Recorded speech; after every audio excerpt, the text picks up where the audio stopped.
हरि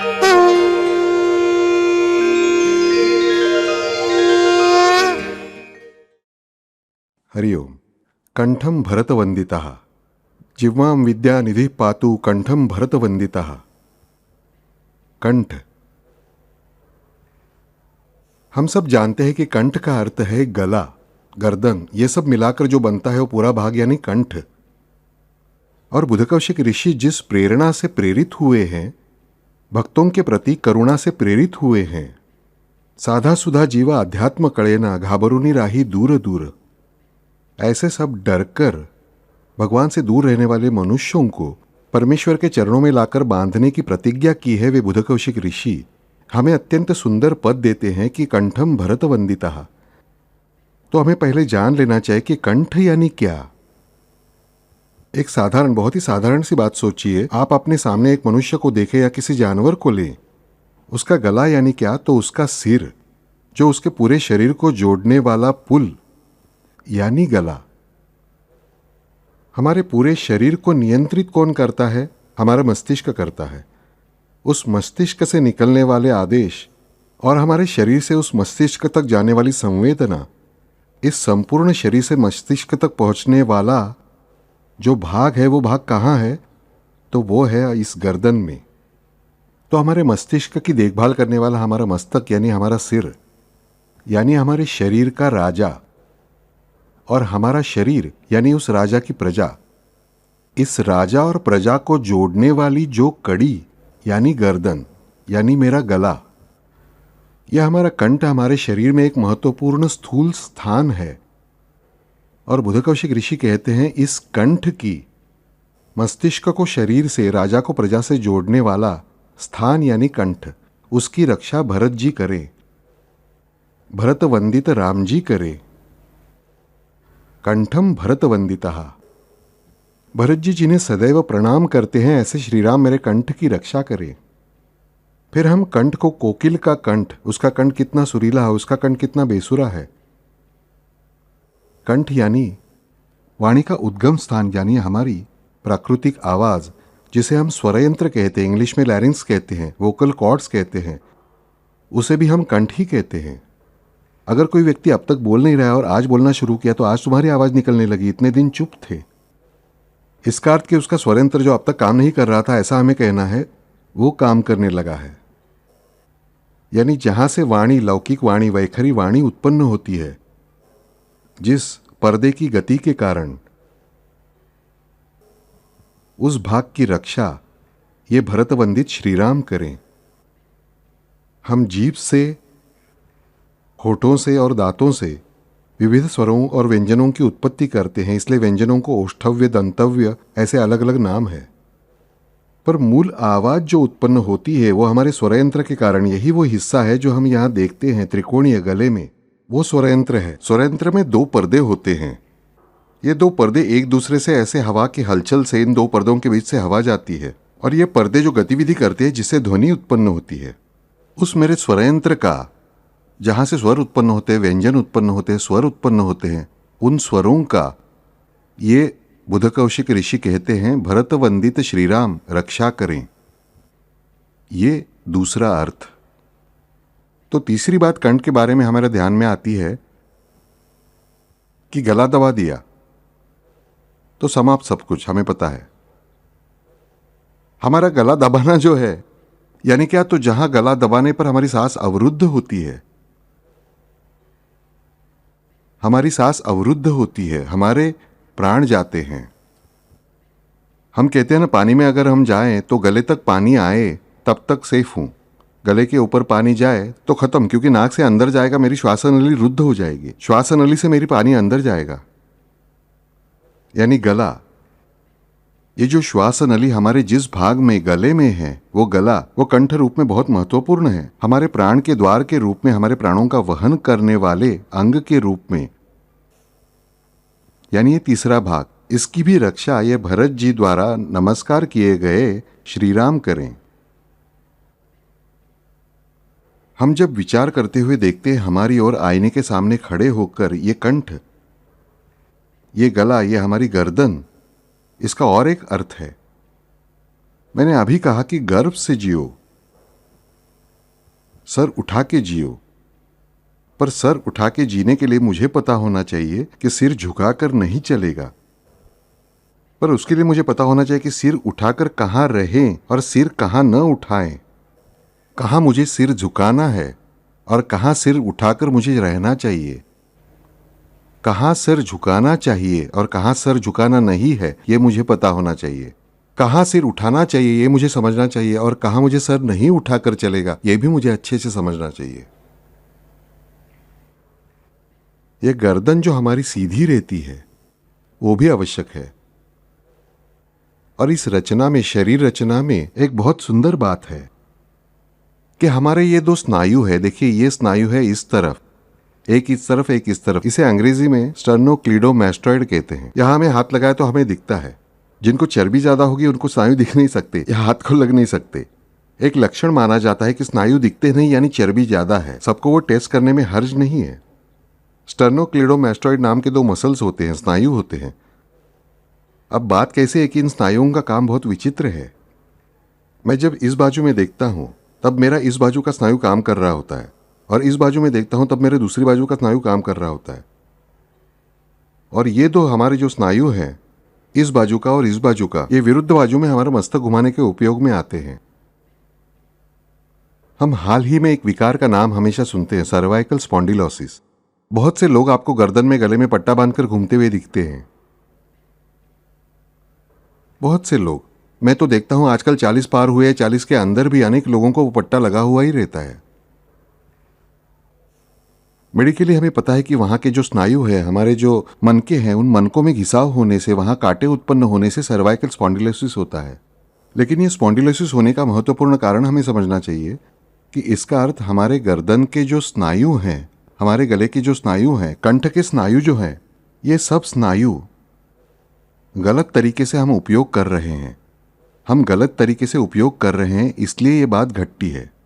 देखो, इसलिए कंप्यूटर पर जो लोग काम करते रहते हैं उनको ये तकलीफ जल्दी होने के चांसेस होते हैं। जो लोग टाइपिंग करते हैं उनको ये चांस होता है जल्दी होने का, क्योंकि एक विशिष्ट तरह से गर्दन ऐसे करके टाइपिंग करते रहते हैं या कंप्यूटर पर काम करते रहते हैं घंटों तक। यानी हमारे ये जो स्नायु हैं, ये हमारे शरीर का बहुत महत्वपूर्ण हिस्सा है। ये ऐसे हैं कि दाई बाजू का स्नायु बाई बाजू में मुंह मोड़ता है और बाई बाजू का स्नायु दाई बाजू में मुंह मोड़ता है। यानी हमारे ध्यान में आएगा कि एट द सेम टाइम ये स्नायु एक काम करते हैं कि ये स्नायु हमारा मस्तक पूरी तरह से पीछे घूमने नहीं देते। देखो, कोई ऐसा पूरा घूम सकता है क्या कि नाक यहां, वैसे नाक बराबर 180 अंश में पीछे है? यानी वो भी काम हमारे ये स्नायु करते रहते हैं। हमें बहुत बार लगता है कि पीठ को आंखें होती तो अच्छा होता, लेकिन नहीं बच्चों, मन से बताता हूं, पीठ को आंखें नहीं है, यह बहुत अच्छा है। पीठ को आंखें न होने के 3 स्तर हैं। एक है लौकिक, जो मुझे दिखता है वो स्तर। मेरे सिर को पीछे आंखें नहीं है इसलिए मुझे पीछे का दिख नहीं सकता, मुझे मुड़ना पड़ता है। विचार करो, एक ही समय में आप आगे भी देख रहे हो और पीछे भी देख रहे हो।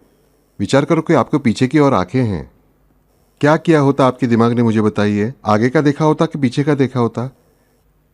आगे कदम रखते समय आपको पीछे का दिख रहा है, आप आगे कदम रख पाओगे क्या? गाड़ी हम रिवर्स लेते हैं तब कांच में से आगे देखते हैं क्या? नहीं, हमारे आईने में से हम पीछे देखते हैं, तब गाड़ी हम रिवर्स में ले सकते हैं। यहां आगे चलते समय मुझे पीछे का दिखा होता तो क्या परिस्थिति हुई होती, विचार करो। हमारे कदम कभी भी सही तरीके से नहीं पड़ सकते थे और इसीलिए हमारी दृष्टि ठीक से हमारी गति के अनुसार रखने का काम ये दो स्नायु करते हैं, गले के स्नायु करते हैं, कि जो आवश्यक है। यानी हमें समझेगा कि भगवान ने की हुई रचना कितनी निर्दोष है। हमें पीठ को आंखें नहीं, ये सुंदर है, ये पहली बात। दूसरी बात, हमें पीठ को आंखें नहीं है यानी हमारा पूर्वजन्म पता नहीं है, पूर्वजन्म की यादें नहीं होती है, ये बहुत अच्छी बात है बच्चों, समझो। नहीं तो कितनी गड़बड़ हो गई होती। जिस इंसान ने इस जन्म में आपका कुछ भी नहीं गलत किया, वो मनुष्य पिछले जन्म में झगड़ा होने की वजह से इस जन्म में भी आपका दुश्मन होता। पिछले जन्म की आपकी माँ इस जन्म में आपके सामने 5 साल की लड़की बनकर आई, आप उसके पैर पकड़ते, उस लड़की ने क्या कहा होता? उस लड़की के मन पर क्या बुरा असर होगा? विचार करो, आपके पड़ोस में एक लड़की पैदा हुई है और आपको पता है कि ये मेरे पिछले जन्म की माँ है। उस लड़की के साथ आप व्यवहार कर पाओगे क्या माँ की तरह? वो 5 साल की लड़की आपके साथ माँ की तरह व्यवहार करने लगी तो वो विकृत नहीं होगी क्या, मुझे बताओ? यह सादी बात है। यानी हमें पिछले जन्म का नॉलेज नहीं है, आंखें नहीं है पीठ के बाजू में हमारी, वो अच्छा है। इसलिए हम कम से कम उन्हीं अनेक गलत बातों से मुक्त होकर हमारा अगला मार्ग स्वीकार सकते हैं। ये पीठ के पीछे आंखें न होने की ये दूसरी लेवल है। तो पीठ के पीछे आंखें न होने की तीसरी लेवल सबसे महत्वपूर्ण, यानी कि जो इंसान को समझ लेना बहुत आवश्यक होता है। हमें हमेशा एक गंदी आदत होती है, हमेशा भूतकाल में झांकते रहना, हमेशा पुराना रोना धोना रोते ही रहते हैं हम। ऐसा हुआ था, वैसा हुआ था, ये मुझे ऐसा बोला था, वो मुझे वैसा बोला था, इसने मेरे साथ ऐसा किया था। नहीं, परमेश्वर ने हमें कैसे आंखें दी हैं? आगे का देखने के लिए दी हैं, बिल्कुल सामने का और दूर का भी। यानी मतलब वर्तमान काल में जियो और भविष्य का विचार करो, प्लानिंग करो। भूतकाल में सिर्फ पीछे मुड़कर देखो, लगातार भूतकाल में देखते मत रहो, उससे आपका भला नहीं होगा। और भारत का लगा हुआ ये बड़ा रोग है, हमें पीठ के पीछे आंखें न होते हुए हम पीछे आंखें चिपकाते हैं और पीछे देखते रहते हैं, हमारे भूतकाल में देखते रहते हैं। हमारे ऋषि कितने महान थे होंगे, तुम्हें क्या, मैं हमेशा बताता हूँ। कोई भिखारी भीख मांगते सड़क पर घूमा, बताया कि मेरे दादा राजा थे, मुझे ज्यादा भीख दो। कोई भीख देगा क्या? उसे नहीं देगा। तुम्हारे दादा राजा थे, करोड़पति थे, तुम भिखारी हो तो तुम भिखारी हो। उनका गुणगान करके मुझे कुछ फायदा नहीं है, मुझे ठीक से समझ में आना चाहिए। हम बड़ी बड़ी बातें करते हैं, राम हमारे पुष्पक विमान से गए, उसके बाद किसी ने विमान का उपयोग किया क्या? नहीं किया। जब पाश्चात्यों ने खोज की तब हमें समझ में आया। हमें जरूर गर्व होना चाहिए कि भारत ने सारे दुनिया को शून्य ये कल्पना दी, प्रश्न ही नहीं। लेकिन उसके आगे हमने क्या किया, मैंने मेरे जीवन में क्या किया, ये सबसे महत्वपूर्ण है। हमारे पहले के पूर्वज कितने महान हैं, इससे अगली पीढ़ी महान नहीं होती है अपने आप, उसके लिए मेहनत करनी पड़ती है। उसी तरह मेरे पूर्व जन्म में मैं क्या था, उससे इस जन्म में मैं अपने आप महान नहीं बनता, कितना भी पुण्य हो तो भी। ये मुझे ठीक से समझना चाहिए। दैव दैव दैव नाम की चीज मैं सब लोगों को बार बार बोलते हुए सुनता हूं, नसीब नसीब नसीब। सुंदरकांड में लक्ष्मण जी स्पष्ट रूप से बिल्कुल राम को बताते हैं बेधड़क, दैव दैव आलसी पुकारा। कि दैव दैव कहकर जो पुकारता है, चिल्लाता है, वो आलसी होता है या डरपोक होता है। प्रारब्ध हमारा कुछ भी होगा, उसके अनुसार जो कुछ सामने आएगा, उसके लिए हमें परमेश्वर ने दूसरे रास्ते भी रखे हैं। हम अपना पुरुषार्थ ठीक से करें तो हम सबका सामना कर सकते हैं। उसी तरह पिछले जन्म में हमने बहुत अच्छा किया होगा, लेकिन इस जन्म में हमने गलत व्यवहार किए तो पिछले जन्म में किया हुआ सब कुछ अच्छा चला जाता है, ये भी ठीक से समझना चाहिए। कर्म का अटल सिद्धांत लागू होता है हमें, ये हमें कभी भी भूलना नहीं चाहिए। इसलिए भूतकाल में जो हम झांक कर देखते रहते हैं, वो देखते रहना गलत है। हमें ये परमेश्वर ने शरीर रचना में समझाकर बताया है कि बाबा तुम आगे ही देखते रहो, पीछे की बात को सिर्फ सिंहावलोकन। सिंह जिस तरह आगे चलते समय सिर्फ पीछे मुड़कर देखता है कि मैं कहाँ तक चलकर आया हूँ, उतना ही महत्व भूतकाल में देखने का। ज्यादा भूतकाल में मग्न होकर मत बैठे रहो, ये पहले हमें समझ में आना चाहिए। और ये भूतकाल में मग्न होने न देने का काम हमारे कंठ के स्नायु करते हैं, जिन्हें हम स्टर्नोक्लीडोमास्टॉइड कहते हैं। कि पीछे आपका सिर घूम ही नहीं सकता, आपको आगे और आगे ही देखना चाहिए। ज्यादा से ज्यादा मैं इस बाजू में देख सकता हूँ या उस बाजू में देख सकता हूँ, यानी वर्तमान काल में और भविष्य काल में। मेरे आजू बाजू में यानी वर्तमान काल में, मेरे सामने यानी वर्तमान काल में, और आगे बहुत दूर तक क्षितिज तक यानी मेरे भविष्य काल में। और भविष्य काल में भी मैं कहां तक देखूं, ये परमेश्वर की इच्छा है, तो क्षितिज तक। अब यहां प्रॉब्लम आई, हमें क्षितिज तक यानी क्या? वैसे हमें पता है कि क्षितिज ये कोई एक रेखा नहीं है, हम जैसे आगे चलते जाएंगे क्षितिज बढ़ता ही जाता है। यानी इसका अर्थ हमें समझ में आना चाहिए कि मेरी पहुंच तक। क्षितिज यानी क्या? तो मेरी दृष्टि की पहुंच, मेरी दृष्टि की पहुंच यानी क्षितिज। मैं जैसे आगे एक एक कदम रखता हूं, क्षितिज मुझसे उतना ही दूर जाता रहता है। पर इसलिए किसी ने ऐसा विचार किया मैं चला ही नहीं, तो उसे हम क्या कहेंगे? मूर्ख कहेंगे। समझो एक मनुष्य चलते हुए निकला, बीच में कोई बिल्डिंग पहाड़ वहाड़ कुछ नहीं है, और चलते निकला। वो इस एक स्थान से चलते निकला, उसे स्थान हम अ कहेंगे। वो स्थान अ से 100 मील चलकर गया, बराबर। वो अ जगह पर होते समय क्षितिज उसके सामने अंदाजन हम पकड़े 1 मील पर दिख रहा था। वो 100 मील चलने के बाद भी क्षितिज कितना आगे है? 1 मील ही आगे है। तो उसने सोचा अरे मेरे आगे क्षितिज अभी भी 1 मील है, इसका अर्थ मैं कुछ चला ही नहीं। तो हम उस इंसान को क्या कहेंगे? ये मूर्ख है। क्षितिज के आधार से मूल्यांकन नहीं कर सकते, ये हमें पहले समझ में आना चाहिए। और ये हमें हमारे ये कंठ के स्नायु सिखाते हैं। क्षितिज यानी आपकी दृष्टि की पहुंच कि जो अस्तित्व में नहीं होती, वो लिमिट अस्तित्व में नहीं होता, लेकिन वो हमें दिख रहा होता है। जितना हमें दिखता है उसकी अंतिम रेखा को हम क्षितिज कहते हैं। क्षितिज ये कल्पना है, क्षितिज ये कल्पना है, इसीलिए उसका और हमारा अंतर हमेशा कांस्टेंट रहता है। याद रखो, जब आप दिन में सपने देखते हो और कल्पना के राज्य में देखते हो, तब आपके मन में क्या विचार होता है कि वो क्षितिज और मैं, इनके बीच का अंतर कम होना चाहिए। फिर से बताता हूं, याद रखो, जब आप कल्पनाओं के राज्य में मग्न होते हो, नानाविध कल्पनाएं करते रहते हो जो सत्य को छोड़कर हैं, वो कल्पनाएं आप करते हो यानी क्या, आपके मन में इसका अर्थ इच्छा उत्पन्न हुई कि मैं और मेरे सामने दिखने वाला क्षितिज, इसके बीच का अंतर कम होना चाहिए। कल्पना मेरी सत्य में आनी चाहिए, वो कभी भी होना नहीं है। कल्पना इस रूप में सत्य में कभी भी नहीं आ सकती। फिर से वाक्य बताता हूं, उसका एक्सप्लेनेशन भी आगे देने वाला हूं। कल्पना ये हमेशा कल्पना ही रहती है, वो कभी भी सत्य में उतरती नहीं। कल्पना यानी इमेजिनेशन, डोंट इमेजिन। लेकिन कल्पना को दूसरा भी एक शब्द है, उसे हम अंग्रेजी में आइडिया कहते हैं, युक्ति। हम कहते हैं ना, अरे मुझे नई कल्पना सूझी, वो कल्पना यानी युक्ति। वो युक्ति यानी क्या, तो समझदारी से देखकर आगे चलते जाना कि मैं चलता हूं, क्षितिज मुझसे कितना है, इसके ऊपर मैं मेरा अंतर नहीं नापता। तो मैं जिस बिंदु से शुरुआत करके जिस बिंदु तक मैं आया, उतना अंतर नापना यानी युक्ति। यानी अ स्थान से व्यक्ति चलते निकला, वो ब स्थान तक आया। अ से ब तक नापना, ब से क स्थान तक, डेफिनेट स्थान तक जाना है, उसका विचार करना, उसका प्लानिंग करना यानी युक्ति, आइडिया। यानी उस प्रकार की कल्पना, युक्ति प्रयुक्त कल्पना जो है, युक्ति नाम की जो कल्पना है वो उचित है। तो जो इमेजिनेशन यानी कल्पना, कल्पित, फैंटेसी अर्थ से जो कल्पना है, वो क्षितिज जैसी है, वो आपसे उतनी ही दूरी पर रहती है, वो मेरी कभी भी भाव में नहीं आ सकती। भारतीय धर्मशास्त्र, सारे धर्मशास्त्रों ने हमें बताया है कि भावरूप ये हमेशा भावरूप रहता है, उसका अभाव नहीं होता, और जिसका अभाव है उसका कभी भाव नहीं होता। कल्पना ये अभाव में ही है, कल्पना यानी अभाव। देखो, सादी बात लो, आप कल्पना करते हो कि मुझे पंख आए, तो इसका अर्थ क्या, आपको पंख नहीं है। आपको दो आंखें होते हुए ऐसी कल्पना करते हो क्या कि हमें दो आंखें चाहिए, दो आंखें होती तो नहीं। इसका अर्थ आप कल्पना किसकी करते हो, जो आपके पास नहीं है, जिसका आपके पास अभाव है, उसी की आप कल्पना करते हो। यानी आप जिसकी कल्पना करते हो वो अभावात्मक बात है। अभाव यानी असत, यानी जो अस्तित्व में नहीं है वो। इसलिए परीक्षा में बैठने वाला विद्यार्थी जब कल्पना करता है, या उसके माता पिता कल्पना करते हैं कि हमारा बाबू ना इस परीक्षा में पहला आएगा,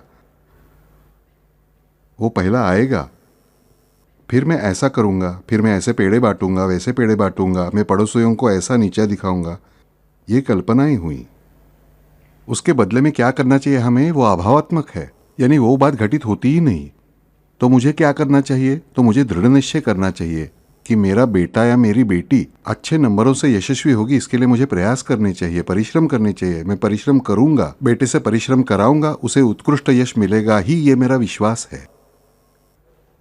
लेकिन मैं वो इमेजिन करते नहीं बैठूंगा, ऐसा होगा, फिर वैसे होगा, फिर वैसे होगा, नहीं, फिर उस दृष्टि से वो बात घटित नहीं होती, क्योंकि वो अभावात्मक बात है। अभाव में से भाव उत्पन्न नहीं हो सकता। जहां कुछ नहीं वहां से कुछ उत्पन्न नहीं हो सकता, ये मुझे समझना चाहिए। इसलिए अभाव में से भाव उत्पन्न हो नहीं सकता। मेरी कल्पनाएं जब मैं करता रहता हूं, तब जो मूल बातें हैं वो घटित नहीं होती। इसलिए कल्पना करना छोड़ो, और युक्ति, जिसे हम आइडिया कहते हैं, वो हकीकत में आती है। कल्पना हकीकत में कभी नहीं आती, कल्पना कल्पना ही रहती है, युक्ति हकीकत में आती है। हम हमेशा गलत शब्द का उपयोग करते हैं, कल्पना सत्य में उतर गई। कल्पना कभी भी सत्य में नहीं उतरती, युक्ति सत्य में उतरती है। और युक्ति यानी क्या, तो सत्य से मजबूती से बंधी हुई कल्पना। सत्य से मजबूती से बंधी हुई कल्पना यानी युक्ति। और जिस युक्ति का, जिन विचारों का संबंध सत्य से नहीं है, जो सत्य से जुड़ा नहीं है, वो हर एक विचार यानी कल्पना, ये हमें समझ में आना चाहिए। देखो, सादी सी बात तुम्हें बताता हूं, 4 प्रकार हैं यहां। मैं ही मेरा खुद का अच्छा होना चाहिए ऐसी कल्पना करता रहता हूं। मेरी इच्छा क्या? खुद का अच्छा होना चाहिए। बराबर मैंने ये कल्पना की। कल्पना यानी क्या? अभाव। यानी मेरा अच्छा होना चाहिए ये भाव है। वो मैंने किस में मिलाया? अभाव में मिलाया, कल्पना में डाला वो मैंने। अधिक 5 प्लस घटा 5, अधिक 5 प्लस घटा 5, तो कितना हुआ उत्तर? 0। मैं मेरे खुद के बारे में अच्छी कल्पनाएं करता हूं, वो हकीकत में नहीं आती। यह हमारा हर किसी का अनुभव है। हमें पता नहीं होता क्यों घटित होता है कि जब मैं अच्छी कल्पना मेरे बारे में या बच्चों के बारे में करता हूं तब वो हकीकत में नहीं आती, क्योंकि कल्पना करने की वजह से कल्पना को अस्तित्व ही नहीं। कल्पना यानी ही अभाव। इसीलिए मैं मेरी अच्छी बातें मैं अभाव में धकेलता हूं, इसीलिए वो 0 होती है। इसलिए मैं मेरे बारे में, बच्चों के बारे में अच्छी कल्पनाएं करता हूं, वो कभी भी सत्य में नहीं आती, क्योंकि उन्हें मैं अभाव में धकेलता हूं। उसके बराबर मैं जब मेरे बारे में या मेरे बच्चे के बारे में बुरी कल्पनाएं करता हूं, डर की, वो लेकिन मुझे हमेशा सत्य में उतरते हुए दिखती हैं। मेरे बच्चे को बुरी संगत तो नहीं लगेगी, बच्चा फेल तो नहीं होगा, उसे कम नंबर तो नहीं आएंगे। ये सब नेगेटिव थिंकिंग हम करते हैं, वो सत्य में उतरते हुए हम दिखते हैं। क्यों? क्योंकि वो बुरी कल्पना है, यानी अभावात्मक कल्पना है ना। बुरी कल्पना या अभावात्मक है और कल्पना खुद अभाव है। घटा 5 अधिक घटा 5 कितना हुआ उत्तर? घटा 10। -5 प्लस -5 कितने हुए? -10। यानी मेरी बुरी कल्पनाएं सत्य में उतर गई। यानी जब मैं मेरे बारे में बुरी कल्पनाएं करता हूं, वो सत्य में उतरती है। हमें आश्चर्य लगता है हमेशा, ऐसा क्यों होता है? उसके पीछे शास्त्र है बच्चों, साइंस है, हमें समझना चाहिए। मैं जब खुद के बारे में अच्छी कल्पनाएं करता हूं कि मेरा ऐसा होना चाहिए, वैसा होना चाहिए, मेरे बच्चों का ऐसा होना चाहिए, वैसा होना चाहिए, तब वो अच्छी बातें घटित हो ही नहीं सकती, क्योंकि वो कल्पना बनने की वजह से अभावात्मक रहती है। वो क्षितिज जैसी मुझसे दूर ही रहती है। परंतु जब मैं बुरी कल्पना करता हूं मेरे खुद के ही बारे में, तब वो बुरी कल्पना सत्य में उतरती है, क्योंकि 2 माइनस एक साथ प्लस होते हैं, यानी क्या? उनका जोड़ होता है। लेकिन -5 प्लस -5 प्लस 10 नहीं होता, तो -10 होता है। सादा उदाहरण लो, जिनको गणित समझ में नहीं आता उनके लिए, कि मुझे 5 रुपए का कर्ज था, या मैंने आज 5 रुपए खर्च किए, बाद में 2 घंटे में मैंने और 5 रुपए खर्च किए, यानी मेरे से 5 रुपए घट गए। घटा 5, मेरे से 100 रुपए में से 5 गए, बाद में थोड़ी देर बाद और फिर 5 गए, यानी मेरे 100 रुपए में से एकदम 10 रुपए गए। यानी -5 मेरे से 10 रुपए का घाटा हुआ, 10 रुपए मुझे प्लस नहीं मिले। ये भाव अभाव का फर्क मुझे समझना चाहिए। मैं जब खुद के बारे में बुरी कल्पना करता हूँ, मेरे बच्चों के बारे में जिनसे मुझे प्यार है, उनके बारे में गलती से मेरे मन में जो डर आता है, जो बुरी कल्पना आती है, वो लेकिन तुरंत सत्य में उतरती है। ये हम हमेशा देखते हैं। ये हमारा हमेशा का ही अनुभव है सबका, कि अच्छी कल्पनाएं हम करें तो कभी सत्य में नहीं आती, बुरी कल्पना की तो तुरंत सत्य में आती है। लेकिन हमें पता नहीं चलता क्यों, इसके पीछे साइंस है। इसलिए मुझे मेरे अच्छे की कल्पना करते नहीं बैठना चाहिए, प्लानिंग करना चाहिए कि मुझे अच्छा बरतने के लिए क्या करना चाहिए। ये जो प्रेम प्रवास नाम का ग्रंथ आ रहा है, वो हमें यही सिखाने वाला है कि कल्पना का त्याग करके युक्ति का अवलंब कैसे करना, और युक्ति से मेरा जीवन सुखी कैसे करना, आनंदित कैसे करना, कि मुझे ये कल्पना छोड़नी चाहिए। रामदास जी ने स्पष्ट रूप से बताया है, कल्पना ही मूल माया है, इस कल्पना को अस्तित्व ही नहीं है। उसके बाद दूसरी बाजू ध्यान में लो। अब ये 2 बाजू देखे, खुद के बारे में अच्छी कल्पना, खुद के बारे में बुरी कल्पना। अब आपका दुश्मन है। आप जब दुश्मन के बारे में कल्पना करते हो कि इसका बुरा हो जाए, इसकी वाट लग जाए, इसका सत्यानाश हो जाए, ये मर जाए, इसकी हड्डियां कुचल जाए, तो वो बात कभी भी नहीं होती, बल्कि उसकी बरकत होते हुए तुम देखते हो। क्यों? इसका रहस्य भी तुम्हें बताता हूं कि उसका बुरा होना चाहिए। क्यों? तो तुम्हें अच्छा लगे इसलिए, यानी तुम्हारे लिए वो बात भावात्मक है। वो तुम कल्पना करने की वजह से अभावात्मक हो गई, यानी तुम्हारे दुश्मन का बुरा होना संभव ही नहीं। तुम्हें दुश्मन का बुरा करना है तो लो हाथ में कुल्हाड़ी और लग जाओ काम पे। कुल्हाड़ी यानी वो असली कुल्हाड़ी नहीं कहता मैं, पर जो कुछ उसके साथ लड़ना है वो लड़ने के लिए तैयार हो जाओ। कल्पना करके उसे गालियां देते मत बैठो, उसका बुरा न होते हुए बल्कि अच्छा होगा, ये याद रखो। अब जब वो बुरा व्यक्ति है, आपका दुश्मन है, उस दुश्मन के बारे में उसका अच्छा हो ऐसे आप कल्पना की, तो फिर क्या होगा? ये हमें बापू बड़ा प्रश्न पड़ता है। देखो बात कैसी है, दुश्मन का अच्छा होना चाहिए ये आपने कल्पना की, लेकिन दुश्मन का अच्छा होना यानी क्या? तुम्हारा बुरा होना। तुम्हारे दुश्मन की ताकत बढ़ना यानी तुम्हारी ताकत कम होना, बराबर, यानी नेगेटिव बात है। अभावात्मक बात है। दुश्मन का भाव ये तुम्हारा अभाव है, फिर वो हकीकत में उतरने वाला है, याद रखो। इसलिए जब आप पड़ोस में या किसी से दुश्मनी लेते हो और कहते हो कि उसका सब अच्छा ही चल रहा है, उसका अच्छा ही होने वाला है, हमारा ऐसा ही होने वाला है, तब याद रखो तुम्हारा बुरा ही होता है, उसका ज़्यादा अच्छा होता है। और ये चार बातें जीवन में हमेशा देखते हैं कि हम खुद के बारे में अच्छी कल्पनाएं करते हैं, खुद के घर के बारे में अच्छी कल्पना करते हैं, बच्चों के बारे में बड़ी कल्पनाएं करते हैं, उसमें से कुछ भी घटित नहीं होता, और शत्रु की निंदा करते रहते हैं, उसको दोष देते रहते हैं, उसका लेकिन अच्छा होता है, ये तुम ही करते रहते हो। और इसीलिए हमें पहले क्या करना चाहिए, तो शत्रु से अगर हमें लड़ना हो तो सीधे लड़ने के लिए तैयार हो जाओ, लड़ो। उसकी निंदा करते हुए, उसे दोष देते हुए मत बैठो। इससे तुम अभाव की ताकत उसे देखकर उसका भला कर रहे हो, खुद का बुरा कर रहे हो, ये समझना चाहिए। और खुद के जीवन में मुझे मेरे जीवन के बारे में विभिन्न सपने रंगते नहीं बैठे रहना है। सपने हमेशा सपने ही रहते हैं, याद रखो। सपने हमेशा सपने ही रहते हैं। सपना यानी क्षितिज।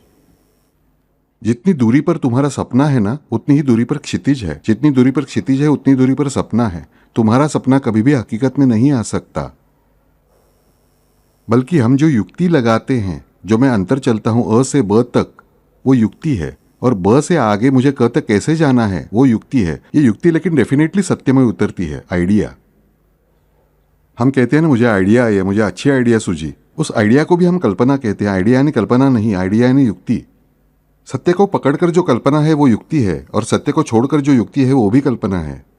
इसलिए मैं हमेशा बताता हूं कि ब्रह्मदेव यानी कल्पना शक्ति, विष्णु यानी ज्ञान शक्ति, सत्य शक्ति। जो कल्पना ज्ञान को पकड़कर है, वो ब्रह्मदेव राक्षसों को वर नहीं देता।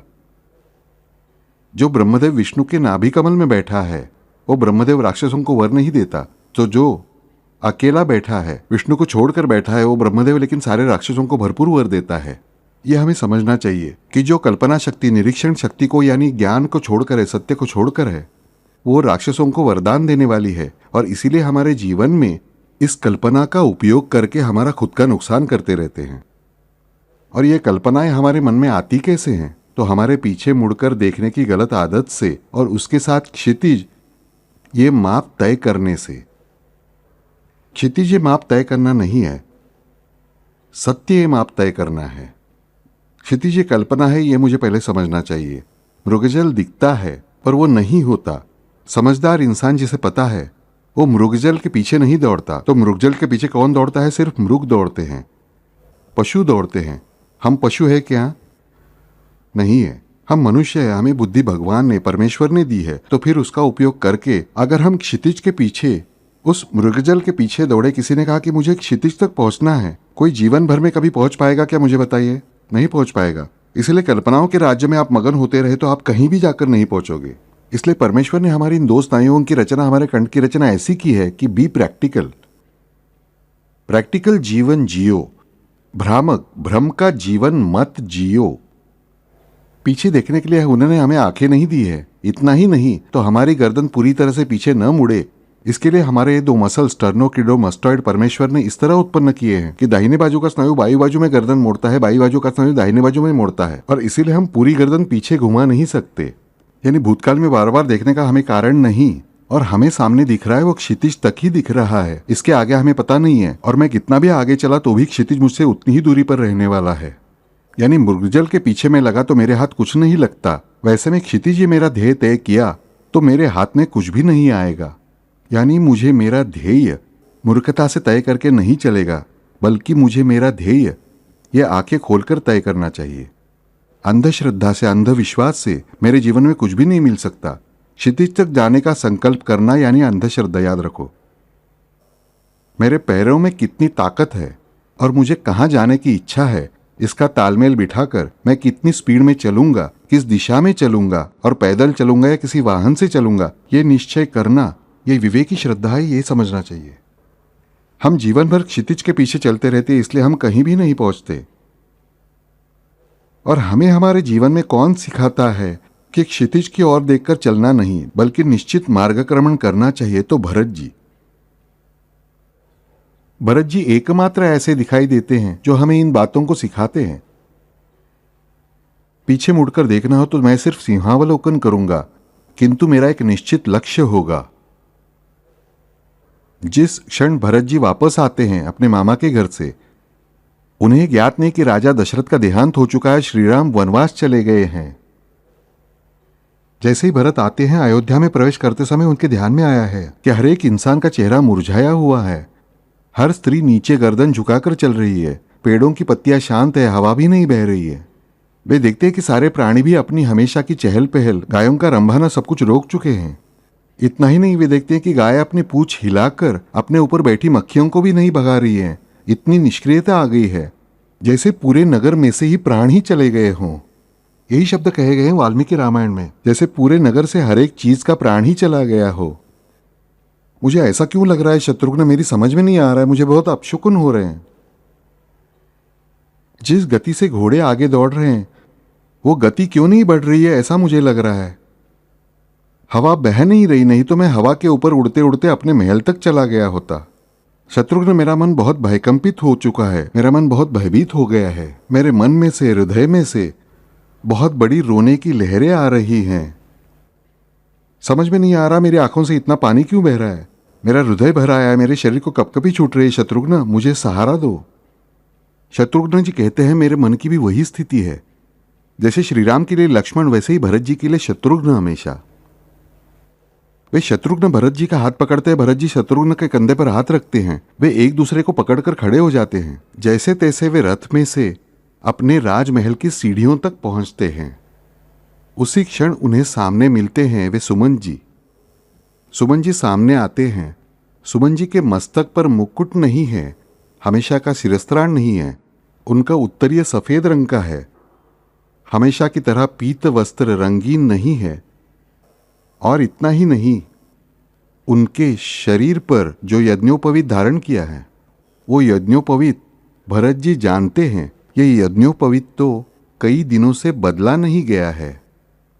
वे अष्टमान है और हर 8वें दिन अपना जनेऊ बदलते हैं, पर आज नहीं बदला है। इसका अर्थ है शत्रुघ्न, कुछ तो अशुभ घटित हुआ है। इस विचार के आते ही भरत जी की आंखों से फिर से आंसू बहने लगते हैं और वे सुमन जी से पूछते हैं, सुमन जी सब कुछ कुशल है ना? प्रश्न पूछने, सुमन जी सब कुछ कुशल है ना? सुमन जी कहते हैं, युवराज आप अंदर चलिए। वे प्रश्न का उत्तर टाल देते हैं क्योंकि सुमन जी बहुत बड़े विद्वान हैं, याद रखें। वे साधारण मंत्री या साधारण प्रधान नहीं है। भरत जी बार बार उनसे प्रश्न पूछते हैं, पर सुमन जी सिर्फ मौन धारण करके आगे चलते रहते हैं। उनकी मुद्रा देखकर भरत जी और शत्रुघ्न जी समझ नहीं पाते कि क्या चल रहा है। आजू बाजू में दास दासियां दिखते हैं, पर वे स्तब्ध पुतलों की तरह खड़े हैं। भरत जी और शत्रुघ्न जी दोनों को लगता है कि अरे ये जीवित पुतले हैं क्या? क्या इनकी हलचल रुक गई है या इनके प्राण भी इन्हें छोड़कर चले गए हैं? इनकी हलचल इतनी यांत्रिक क्यों है? ये मुझ पर फूल नहीं बरसा रहे हैं, पर नमस्कार कर रहे हैं, पर इस नमस्कार में कोई प्राण नहीं है। इनकी नजर में कहीं प्राण नहीं है। इन सब का सर नीचे है, इनकी गर्दन झुकी हुई है। कोई मेरे चेहरे की ओर देखने के लिए तैयार नहीं है। इसलिए वे सुमन जी से पूछते हैं, तात, सुमन जी उनके पिता दशरथ की आयु के हैं, इसलिए वे पूछते हैं, तात मुझे बताइए क्या हुआ? वे कहते हैं, महाराज आपकी माता का महल आ गया है, आप अंदर जाकर अपनी माता के दर्शन कीजिए। उसी क्षण भरत जी विचार करते हैं कि मेरी माता की परिस्थिति अब अंदर क्या होगी, कितना दुख होगा मेरी माता को। देखिए, उन्होंने क्षितिज नहीं देखा, वे हर जगह सामने की बात देखकर चल रहे हैं, हर एक बात का निरीक्षण करते जा रहे हैं। ये निरीक्षण शक्ति भरत जी के पास जबरदस्त है। वे अंदर प्रवेश करते ही देखते हैं कि मंथरा विविध आभूषणों से सजी हुई दिखती है। शत्रुघ्न से कहते हैं, ये पीड़ा कहां से सामने आ गई? और जब सब इतने दुख में हैं, तो ये अकेली ऐसे क्यों सजी हुई दिख रही है मुझे? इसे इतना आनंद क्या जो आसमान में नहीं समा रहा है? ये निश्चित ही कुलक्षण है कि जब सब दुख में हो तो अपना ही आनंद प्रकट करना, अपना आनंद प्रकट करना, ये निश्चित ही बुरे लोगों का काम है। और मुझे पता है ये मंथरा बुरी बुद्धि की है। ये बुरी बुद्धि की स्त्री जब सच सवर कर सामने आई है और बाकी सब दुखी हैं, तो शत्रुघ्न समझ लो कि इस मंथरा ने कुछ तो गंदा घोटाला यहाँ करके रखा है। देखिए, वे क्षितिज की ओर नहीं देख रहे हैं, आगे क्या घटित होगा ये इमेजिन नहीं कर रहे। वे निरीक्षण करके अपना मत रख रहे हैं, दुख में होते हुए भी। उन्हें लगता है इस मंथरा ने कहीं मेरे माता का घात तो नहीं किया ना? सच में वैसे ही हुआ होता है, उसने माता का घात किया होता है, लेकिन बहुत ही अलग तरह से। और तभी वे देखते हैं कि माता कैकेयी हाथ में थाल लेकर आती है और भरत जी कहते हैं, मेरी माता भी आनंदित दिख रही है। मेरा स्वागत करने ये आई है। लेकिन उसी क्षण वे कहते हैं, लेकिन मेरी कौशल्या माता मेरे स्वागत के लिए क्यों नहीं आई? मेरी कैकेयी माता ही क्यों आई? रिवाज के अनुसार मेरी ज्येष्ठ माता कौशल्या जी को मेरे स्वागत के लिए आना था, पर वे स्वागत के लिए न आते हुए मेरी कैकेयी माता क्यों आई? तब कैकेयी भरत जी से कहती है, हे अयोध्या के राजा, तुम्हारा स्वागत हो। ये सुनते ही भरत जी की नजर क्षितिज से भी आगे चली जाती है। अब तक क्षितिज तक न लगाई हुई नजर आगे का भी देखने लगते, पहचान जाते हैं कि मेरा सर्वस्व नष्ट हो गया शत्रुघ्न। क्योंकि मैं राजा, ये मेरी माता ही मुझे घोषित कर रही है, यानी श्रीराम मेरे यहां नहीं है। वे माता से पूछते हैं, माता श्रीराम के रहते मैं राजा कैसे बनूंगा? तब कैकेयी उन्हें बताती है, भरत सुनो। बहुत ही प्यार से वे उन्हें बताती है कि मैंने दशरथ जी से ऐसे 2 वर मांगे हैं। भरत और शत्रुघ्न जी की क्या परिस्थिति हुई होगी, विचार कीजिए। थर थर कांप रहे हैं भरत जी। हर एक शब्द बिजली के लाखों पावर्स के झटके जैसा उनके कान में घुस रहा है। वे माता को एक ही शब्द में कहते हैं, चांडालनी, अरे किस जन्म का बैर निकाला तुमने मेरे साथ। अत्यंत आदर और प्यार अपनी माता के प्रति रखने वाले भरत जी के मुंह से शब्द निकलते हैं कि चांडालनी, किस जन्म का मेरा बैर निकाला और तुमने मेरे श्रीराम को भेज दिया, और ये तुमसे करवाने वाली ये मंथरा। शत्रुघ्न ही खौल उठते हैं लक्ष्मण जी की तरह, और शत्रुघ्न न बोलते हुए मंथरा को अच्छे से कूटते हैं। मंथरा को, उसका कुबड़ तोड़ते हैं, उसका मुंह तोड़ते हैं। देखिए, वे गाली श्राप नहीं देते मंथरा को, उन्होंने उसे कूटा। वही माता के मामले में उन्होंने सिर्फ वे शब्द प्रयोग किए और शांत हो गए। भरत और शत्रुघ्न दोनों ने अपनी मां पर हाथ नहीं उठाया, परंतु उसी क्षण भरत जी उनसे कहते हैं, माता अभी और एक शब्द भी कहेंगी तो मेरी धर्म मर्यादा टूट जाएगी और मैं आप पर निश्चित रूप से प्रहार करूंगा। मुझे इस बात का पूरा यकीन है, इसलिए आप तुरंत अपना मुंह काला कीजिए और अशुभ मुंह मुझे मत दिखाइए। मुझे मेरे पिता से मिलने जाना है। मेरे पिता इस जगह पर क्या कर रहे हैं? और उसी क्षण कैकेयी उन्हें बताती है कि तुम्हारे पिता का निधन हो गया है। क्या परिस्थिति बीती होगी, मुझे बताइए, उन भरत जी पर, जिन्होंने अनुभव किया था कि इस अयोध्या में आने के बाद कहीं भी प्राण नहीं है। चैतन्य अर्थात राम, इस विश्व का चैतन्य अर्थात राम, कहते हैं ना, जीवन में राम नहीं रहा। वे राम अयोध्या में नहीं है, इसलिए भरत और शत्रुघ्न को अयोध्या में प्रवेश करने के बाद सब कुछ बेजान लग रहा है और प्राणवान लग रही हैं सिर्फ मंथरा और कैकेयी, जो शैतानी प्रवृत्ति की हो गई हैं। और वो उनसे स्पष्ट रूप से कहती है कि उसे कोई भी दुख नहीं है कि दशरथ का देहांत हुआ है। तब भरत जी एक ही शब्द कहते हैं, माता कितनी अभागन हो कि पति के निधन के बाद आनंदित होने वाली तुम एकमात्र उल्टा इस जग में होगी, और ऐसी स्त्री मुझे माता के रूप में मिली, इसका अर्थ मैं अवश्य ही अत्यधिक दुराचारी ही रहूंगा। मुझे पहले मेरा ही घात करना चाहिए कि खुद के पति के निधन से आनंदित होकर अपने पुत्र का स्वागत करने वाली माता इस जग में तुम एकमात्र होगी। इसके बाद पुनः ऐसी माता न बने। क्या भरत जी के उद्गार हैं, विचार कीजिए। कल्पना शक्ति की कहीं भी सहायता नहीं, जो देख रहे हैं उसी पर ही विचार कर रहे हैं, और इसीलिए वे कभी भी चूके नहीं, कभी भी चूके नहीं। भरत जी जीवन में याद रखिए। और फिर ये भरत जी दौड़ते हुए पागलों की तरह, उनका वर्णन वाल्मीकि जी, तुलसीदास जी ने किया है कि वे दौड़कर जाते हैं, वे दीवार से टकराते हैं, वे खंबे से टकराते हैं, गिरते हैं, उनका उत्तरीय बदन का निकल गया है, उनका पीताम्बर खुल गया है, उनके धनुष्यबाण टूटे हैं रास्ते में टकरा टकरा कर। ऐसे भरत जी बदन पर के आभूषण कहाँ गिरे हैं नहीं समझ रहा है, उनके बाल बिखरे हुए हैं, उनका कुमकुम तिलक मिट गया है। ऐसे भरत जी कौशल्या के द्वार पर आकर खड़े हो जाते हैं, और उसी क्षण उन्हें श्वेत वस्त्रों में लिपटी हुई, सारे सौभाग्य अलंकार उतार चुकी कौशल्या और सुमित्रा माता दिखाई देती हैं। और उसी क्षण भरत जी विलाप करते हैं, हे मां। कितना प्रचंड दुख उनका बाहर निकला होगा, पर वे दहलीज से अंदर नहीं जाते। वो दृश्य देखकर, पिता का नश्वर देह सामने रखा है, तैलकुपी में रखा हुआ, पास में 2 माताएं खड़ी हैं, उन्हें देखते ही उनका ढाढ़स नहीं होता भीतर जाने का।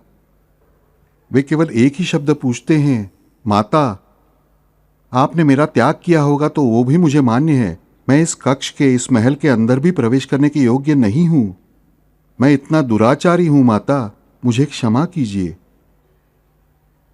और वे जो विलाप करते हैं तभी कौशल्या जी और सुमित्रा जी दौड़ कर आती है और भरत जी को पास लेकर कहती है, अरे भरत, मेरे मन में भूलकर भी ऐसा संदेह नहीं है कि तुम राम के या मेरे बारे में अहित कहोगे। तब भरत जी और शत्रुघ्न जी जोर जोर से रोने लगते हैं और कैकेयी को गालियां देने लगते हैं। तब कौशल्या जी उनसे कहती है, सुमित्रा जी कहती है, भरत शत्रुघ्न रुको, अरे रुको,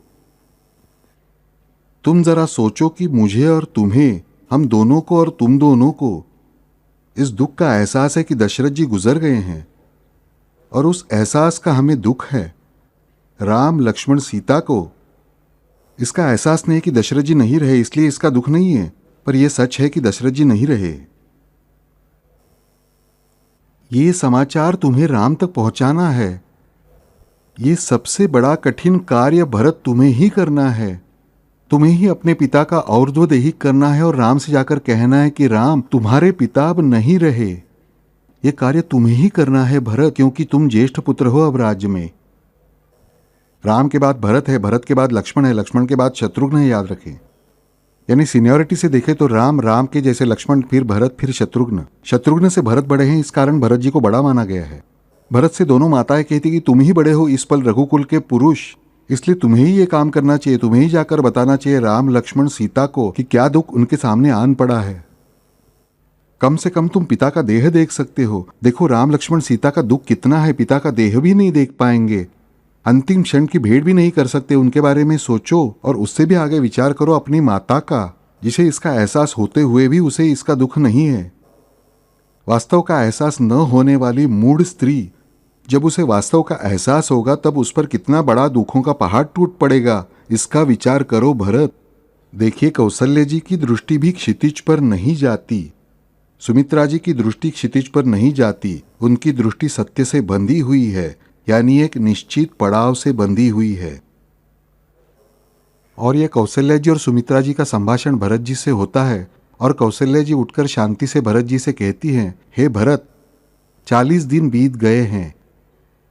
ये प्राणहीन शरीर वशिष्ठ मुनि ने अपने आयुर्वेद के ज्ञान से संभालकर सुरक्षित रखा है। अब तुम योग्य मुहूर्त देखकर इस सब के आगे की विधि क्या विधान करना है, इसके लिए राजगुरु से जाकर मिलो। कितनी स्थिर बुद्धि है मुझे बताइए उस स्त्री की। भरत को भी संभालती है, कैकेयी को भी संभालती है, सुमित्रा जी को भी संभालती है, राम लक्ष्मण की भी फिक्र करती है, इसलिए वे राम जी की माता है, ध्यान में रखे। और उसी क्षण भरत जी कहते हैं, हे माता, आप जो कहेंगी वैसा ही होगा, क्योंकि आप राम की माता हैं। इसलिए नहीं बल्कि आप मेरी माता है, आप सकल विश्व की माता हैं और आप उचित वही बोलने वाली माता हैं। इसलिए केवल माता बनने से कोई भी श्रेष्ठ नहीं होता, कोई भी पिता बनने से श्रेष्ठ नहीं होता, बल्कि उचिताचार जिसका है वही श्रेष्ठ होता है, यह हमें समझना होगा। और इसीलिए भारत में अंतिम वाक्य को भरत वाक्य कहते हैं। नाटक में भी देखिए अंतिम वाक्य को भरत वाक्य कहते हैं। भरत वाक्य यानी अंतिम शब्द। हम कहते हैं कि अब समापन शब्द यानी भरत वाक्य, भरत जी के शब्द को प्रमाण माना जाता है कि दैट इज द एंड, क्योंकि भरत वाक्य यानी डेफिनेट गंतव्य स्थान, क्षितिज नहीं। क्षितिज नहीं, क्षितिज यानी something which is not existing, वही जो वास्तव है, जो सत्य है, उस सत्य से नाता बताने वाले वे भरत। और इसीलिए हम अंतिम शब्द को भरत वाक्य कहते हैं। परमेश्वर है, ये इसलिए भरत वाक्य है। अहम ब्रह्मास्मि, ये इसलिए भरत वाक्य है। नायम आत्मा बलहीनेन लभ्या, ये भरत वाक्य है। ये हमें समझना चाहिए। तेन त्यक्तेन भुंजिथा, ये भरत वाक्य, ये हमें समझना चाहिए। भरत वाक्य यानी अंतिम प्रमाण, द अल्टीमेट मेजरमेंट, ये भरत वाक्य है। क्योंकि भरत जी जो निश्चय करते हैं वो डेफिनेट है, वो शाश्वत है। क्षितिज शाश्वत नहीं है। क्षितिज यानी माया, क्षितिज यानी माया जो अस्तित्व में नहीं है वो। वहीं भरत जी शाश्वत के पुजारी हैं, असत्य के पुजारी नहीं है भरत जी। भरत जी शाश्वत के पुजारी हैं। इसलिए पिता का अर्धोदेही करके वे राम जी से मिलने के लिए, राम जी को वापस ले आने के लिए वे निकलते हैं। वे निश्चय करते हैं, हे माता, मुझे आशीर्वाद दीजिए कि मैं राम को वापस ले आऊं। तब कौशल्या जी आने लगती हैं और उसी क्षण सुमित्रा जी आने लगती हैं। कौशल्या जी और सुमित्रा जी को लेकर भरत और शत्रुघ्न, वशिष्ठ मुनि, जनक राजा सब आए हुए हैं, रिश्तेदार हैं, सब आए हुए हैं अर्धोदेहिक के लिए, दशरथ राजा के।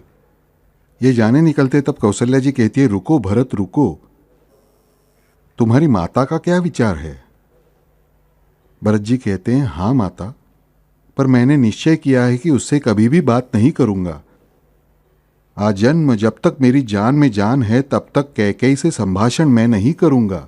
इसलिए वे शत्रुघ्न को भेजते हैं, शत्रुघ्न जाओ और मेरी माता से कुशल पूछो और उससे पूछो हम राम से मिलने जा रहे हैं। कैकेयी तब तक सब देखकर, अपने पुत्र का आचरण देखकर लज्जित हुई है। वो अपना मुंह पूरी तरह से आंचल से ढककर आगे आती है और कहती है, मैं आ सकती हूं क्या? तब भरत जी उनके चरणों में नमस्कार करते हैं, कहते हैं माता। एक ही शब्द कहते हैं माता, और उसी क्षण उनके ध्यान में आता है कि मैं अपना वचन तोड़ रहा हूं। उनसे बात न करना, ऐसी मैंने शपथ ली है। इसलिए वे कौशल्या जी की ओर मुड़कर कहते हैं, कौशल्या माता, इन कैकेयी माता से कहिए कि वे मुझे अभी भी उतनी ही पूज्य है, पर वे मेरे लिए, मैं वचनबद्ध हूं इसलिए संभाषण की योग्य नहीं है। वे अवश्य आ सकती हैं। कैकेयी आने के लिए तैयार होती है। कैकेयी आने लगती है। उसकी दोनों तरफ कौशल्या जी और सुमित्रा जी पकड़कर उसके गले में हाथ डालकर उसे साथ लेकर चलती है बराबर। क्षमा कितनी बड़ी है देखिए कौशल्या जी सुमित्रा जी के पास। ऐसा नहीं कहती कि तुम्हारे कारण मेरे पति की मृत्यु हुई है, नहीं, तुम्हारा दुख वही मेरा दुख है री, हम तीनों का दुख एक ही है। रथ से निकलते हैं, साथ में सारे सैनिक चलते हैं, राम से मिलने आते हैं, राम जी से मिलते हैं, राम जी को धर्म संकट में डालते हैं भरत जी कि नहीं तुम चलो वापस। इतना ही नहीं, वे कहते हैं, अरे शास्त्र वचन है राजा, हे राम शास्त्र वचन है कि पिता से माता ये 100 गुना श्रेष्ठ है, इसीलिए पितृवचन से मातृवचन ये 100 गुना श्रेष्ठ है, और इसलिए तुम कौशल्या जी का वचन मानो और तुम वापस चलो। क्योंकि कौशल्या जी उनसे कहती है, राम वापस चलो ना, राम लौट चलो, माता का वचन पितृवचन से 100 गुना श्रेष्ठ है। तभी राम जी उन्हें उत्तर देते हैं, राम जी मर्यादा पुरुषोत्तम क्यों है?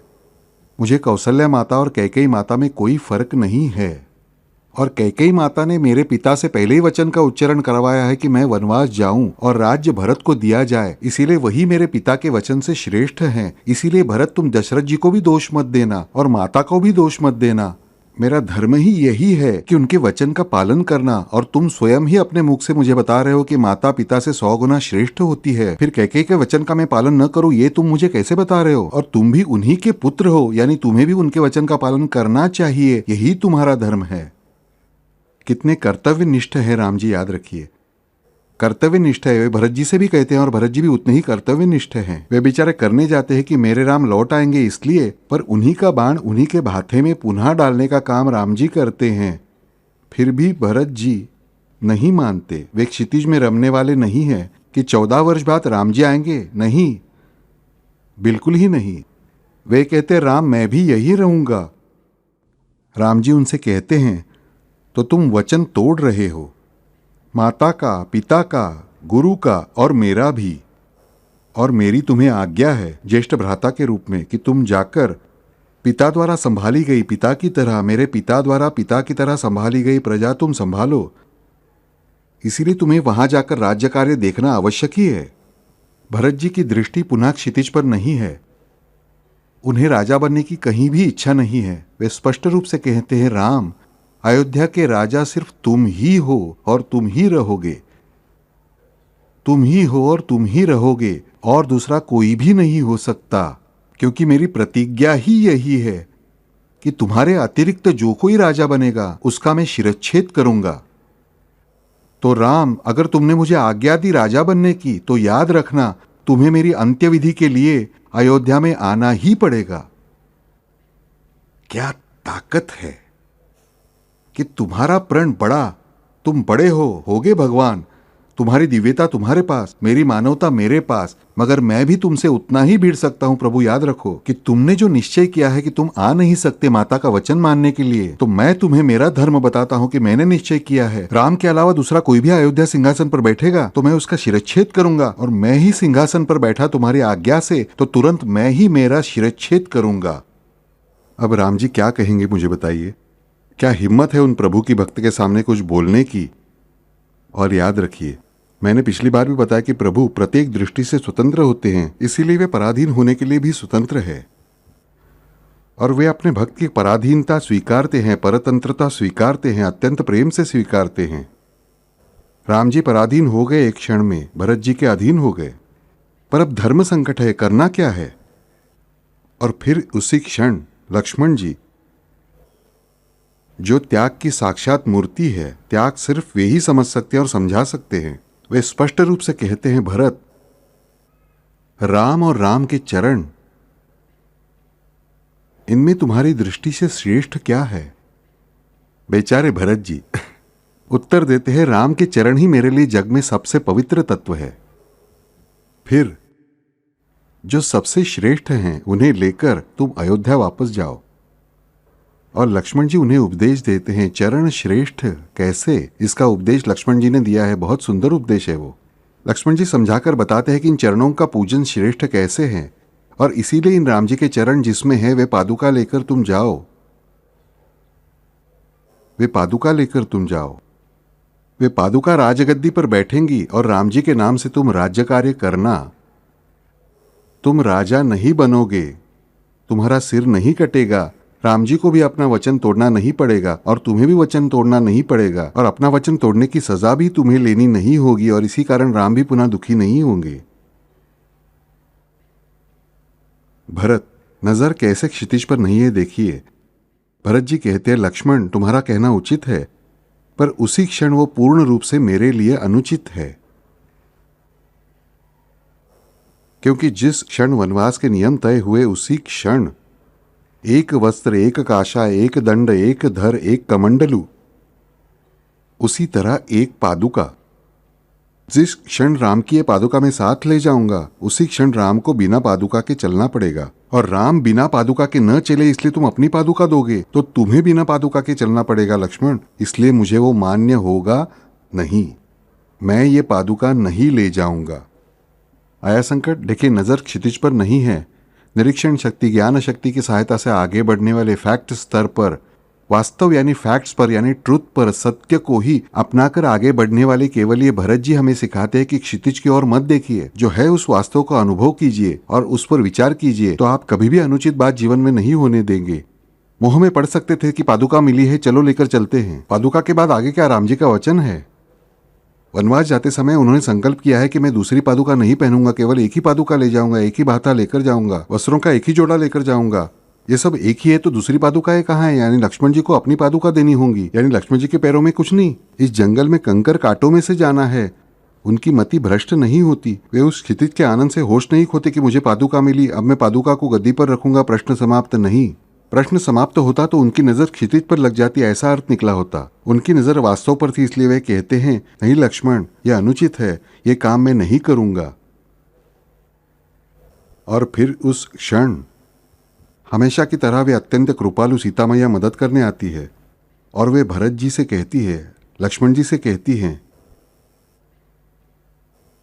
हे पुत्रों, ये तीनों भी उनके पुत्र हैं, छोटे बंधु हैं। वे उनसे कहती है, हे पुत्रों, तुम चिंता मत करना भरत, तुम ये पादुका निशंक होकर ले जाओ, निशंकता से तुम ये पादुका ले जाओ, क्योंकि तुमने और शत्रुघ्न ने तुमने स्वयं को श्रीराम के चरणों से जो बांध लिया है ना, वे तुम दोनों ही श्रीराम की पादुका के रूप में श्रीराम के साथ सदैव रहोगे, ये वर मैं तुम्हें देती हूं। क्या वर है? जानकी जी के वर को हमेशा इसलिए अमोघ माना है। सुंदरकांड में हनुमान जी कहते हैं कि अमोघ वर जानकी जी केवल आपका है, उनका भी नहीं, आपका वर अमोघ है। वे क्या कहती है कि तुम दोनों ने चरणों में समर्पित कर लिया श्रीराम के, तुम पादुका के रूप में श्रीराम के साथ रहने ही वाले हो, और वे चिरंतन पादुका हैं। इसलिए तुम निश्चिंत रहना, श्री राम को नई पादुका का उपयोग करने की आवश्यकता ही नहीं। पादुका के बिना भी राम जी के और लक्ष्मण जी के दोनों के भी चरणों की रक्षा केवल तुम्हारी उनके प्रति की भक्ति से अपने आप होगी। अमोघ वर। अमोघ वर देने का सामर्थ्य सिर्फ जानकी माता का है।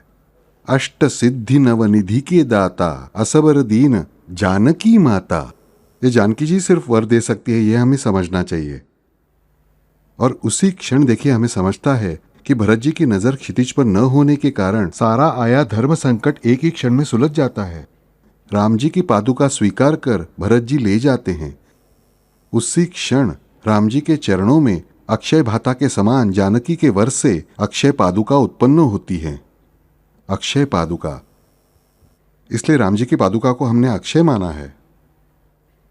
और जब राम जी और भरत जी का पुनः मिलाप होता है 14 वर्ष बाद, तब जो पादुका भरत जी ने गद्दी पर रखी हुई है, वे पादुका जिस क्षण राम जी के चरणों में पुनः भरत जी पहनाते हैं, उसी क्षण फिर से वो चिन्मय पादुका और चिरंतन पादुका एकरूप हो गई हैं। पादुका पूजन का महत्व क्या है, ये हमें समझना चाहिए। इस विश्व में प्रथम पादुका पूजन भरत जी ने किया। किसका? श्री राम का। आद्य पादुका पूजन ये केवल श्री राम का ही है। और किसने किया है? तो भरत जी ने किया है। ऐसे भरत जी ने जो कल्पना में रममाण नहीं होते, अनुचित के पीछे नहीं पड़ते, भूतकाल में नहीं रमते, बल्कि शाश्वत वर्तमान काल में सदैव शाश्वत को धारण करते हैं और इसीलिए राम के हृदय में रहते हैं। श्री राम के चरणों में सदैव रहने वाले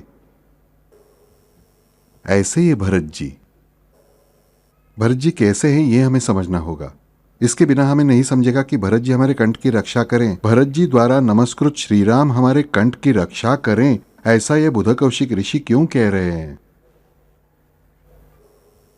जैसे मुखम सौमित्री वत्सलहा ये न समाप्त होने वाला पद है, वैसे ही कंठम भरत वंदिता ये भी न समाप्त होने वाला पद है।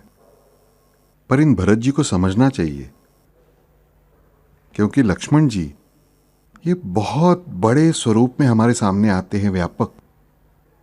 उनका आकलन करना यह आसान बात नहीं है। उन्हें स्पर्श करना भी अति कठिन बात है। वे शेष हैं, परंतु इस पंचायतन में वे भरत जी और हनुमान जी ये हमारे बहुत ही करीब होते हैं। कहे तो हमारे बीच के, वे हमारे होते हैं। उन्हें हम स्पर्श कर सकते हैं। हम उन्हें स्पर्श कर सकते हैं। हम उनके कंधे से कंधा मिलाकर खड़े हो सकते हैं। इसलिए वे हमारी योग्यता के हैं ऐसी समझ कोई ना करे, बल्कि वे हमारे बीच है, ये हमारा सौभाग्य है। हम उनके कंधे से कंधा मिलाकर खड़े हो सकते हैं, ये उनका कारुण्य है। इसलिए हमें भरत जी को समझना चाहिए, इसलिए हमें हनुमान जी को समझना चाहिए। किस लिए? नहीं तो इस कंठ का रक्षण नहीं होगा, और कंठ का रक्षण अनेक स्थानों से आवश्यक है। और इसमें चौथी महत्वपूर्ण बात है जो मैं नहीं बोलने वाला इस प्रवचन में, क्योंकि मैं ग्रंथ में दे रहा हूं पूर्ण रूप से, वो है इस कंठ का कूप है। इसे हम कंठकूप कहते हैं। और इस कंठकूप में सबसे महत्वपूर्ण चक्र रहता है हमारा, सप्त चक्रों में से वो चक्र है विशुद्ध चक्र। और इस विशुद्ध चक्र का रक्षण कौन करता है? ये विशुद्ध चक्र यानी क्या, ये समझने के लिए ग्रंथ की प्रतीक्षा कीजिए। हरिओम।